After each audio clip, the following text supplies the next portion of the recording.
Hello everyone, welcome back to another video. Lahat ng bagay na nakamit mo na nandyan na sa'yo, ay nagsisimula yan sa pagnanasa. Tandaan mo yan lagi, lahat ay nagsisimula muna sa isipan, hanggang sa ito ay iyong nahawakan. Kung wala kang pagnanasa sa isang bagay, mahihirapan ka ring makuha ang mga nais mo. Para bang kapag maliit lang ang apoy, maliit lang din ang init nito. Ganyan ka makapangyarihan ang isipan natin.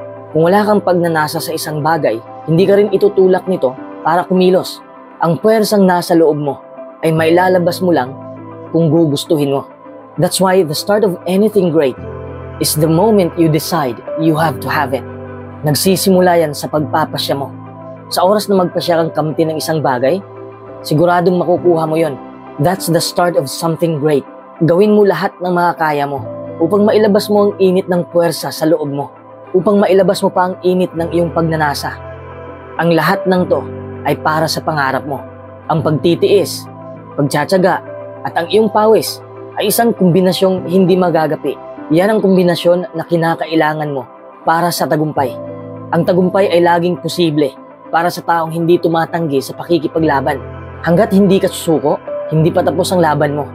Walang kabiguan sa taong hindi humihinto.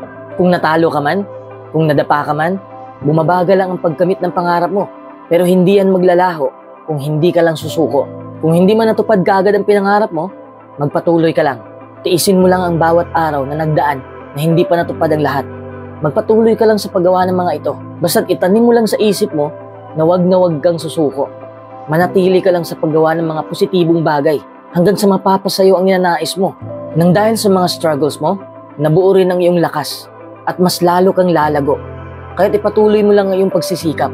Ang bawat kahirapan, bawat pagkabigo, bawat sakit na nadarama mo ay may pakinabang sa buhay mo. Karamihan sa mga taong nagtagumpay ay nakamit nila ang kanilang pinakadakilang tagumpay pagkatapos ng kanilang pinakamalaking kabiguan. Maniwala ka man o hindi, kung may kasawian, kung may pansamantalang pagkatalo, doon papasok ang panibagong pagkakataon. Tayong lahat naman ay may pinagdadaanan. Maliit man o malaki, nahihirapan tayong lahat. Wala ni isa man lang sa atin ang nagnanais ng mapait na sitwasyon, sakit, at mga hamon. Siyempre dahil ayaw nating mahirapan. Pero hindi natin alam na yun ang makakapagpalawak ng ating kaalaman. Yun ang makakapagpabago sa atin. In the challenges and the struggle that come from pushing for what you really want in life. Ang mga taong tumanggi na sundin ang totoong gusto nila sa buhay ay nabigo na kaagad kahit hindi pa sila humakbang. Kapag tinanggihan mo ang pagbabago, siguradong wala kang pagdusahan. Hindi ka rin mapahiya sa mga kabiguan mo.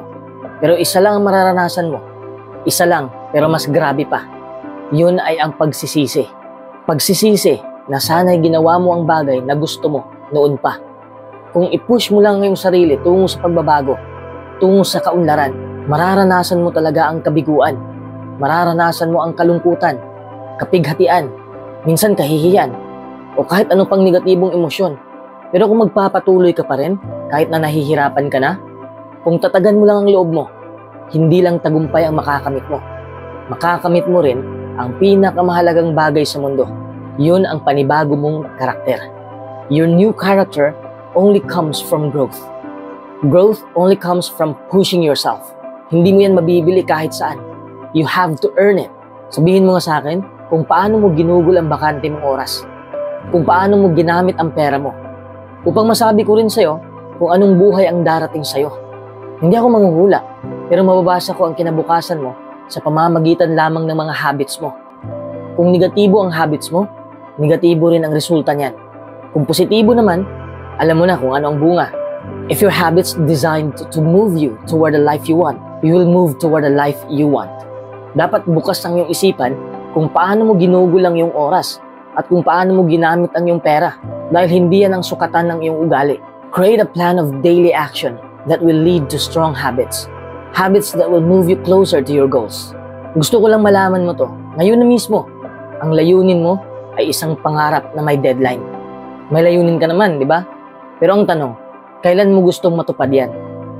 Kasi kung walang deadline, mananatili lamang yung pangarap. Dapat ini-execute mo. Huwag mong gawing panaginip na lang ang iyong mga layunin.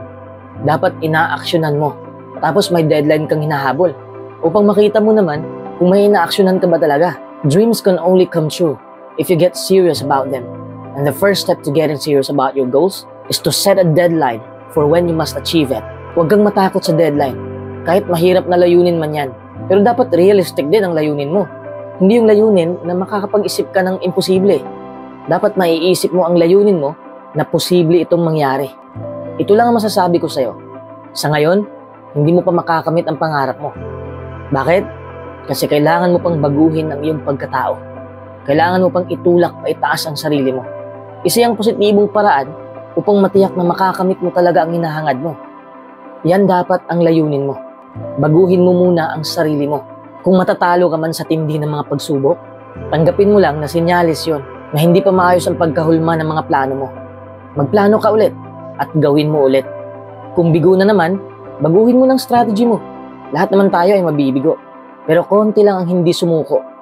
Halos lahat umayaw na. Kaya halos lahat rin ay nananatili sa miserableng buhay. Konti lang ang nagtatagumpay. Don't be like most people. When temporary defeat visits you, take responsibility. What can you do better? Paano mo ba gagamitin ang kabiguang to para matuto pa? Paano mo gawing malinaw ang mga plano mo at gawing malinaw ang dinadaanan mo? Kung bigo ka sa unang hakbang, sana'y sa pag-ulit mo ay naliwanagan ka na. Huwag kang sumuko kagad, okay? Gulatin mo ang lahat sa sigasig mo. Gulatin mo ang lahat sa iyong lakas. Gulatin mo sila sa resulta ng iyong pagsisikap. Ano man ang iniisip mo ng paulit-ulit, mangyayari yon kung sasabayan mo lang ng aksyon. Walang limitasyon sa ating kaisipan, maliban lamang kung hinahadlangan mo ito. Isa ako sa mga naniniwala na may kakayahan tayong baguhin ang ating buhay. Marami na rin ang nagtatagumpay dahil sa higpit ng pagtitiwala nila sa kanilang kakayahan. Most of the greatest people in history refuse to entertain the limits of the majority.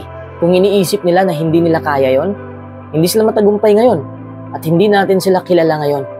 Huwag mong hayaan na limitahan ka ng lipunan, ng iyong mga kaibigan o kahit pa mga pamilya mo.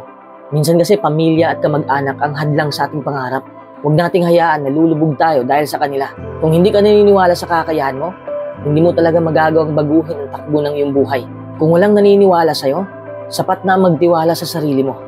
It's very clear that mindset is the greatest asset you can have if you want to do great things with your life. Develop that mindset. Believe in yourself and become unstoppable. Kapag nasa tuktok ka na, wala nang makakapigil sa'yo kasi konti lang kayo doon at parehong matagumpay na tao ang kasama mo. Wala nang taong toxic sa tuktok. Ang kaguluhan ay nasa baba. Yung mga taong maingay na wala pang naabot sa buhay. Yung mga taong puro na lang satsat. Ang daming kaguluhan sa baba, kaya dapat lang na umakyat ka. Don't settle in your toxic job. Don't settle in that toxic relationship. Huwag mong baliwalayin ang effort mo. Kung may effort ka lang, makukuha mo ang gusto mo. Be one of the few who are not afraid to take the harder path early on so you can enjoy the easier path later in life. Patuloy mo lang akyatin ang tuktok ng tagumpay. Kung nasa itaas ka na, tingnan mo kung sino ang na-inspire mo. Kung may na-inspire ka, aakyat din sila at sigurado akong ikakatuwa mo yon. Ang buhay natin ay DIY. Do it yourself. Walang ibang tao ang gagawa ng gawain mo. Ikaw lang. Kung hindi mo kayang ayusin ang buhay mo, ikaw ang guguluhin ng mismong buhay mo. Ito ang buhay mo. Buhay mo lang. It's yours to create whatever you want of it. If you want a great body, that's your responsibility.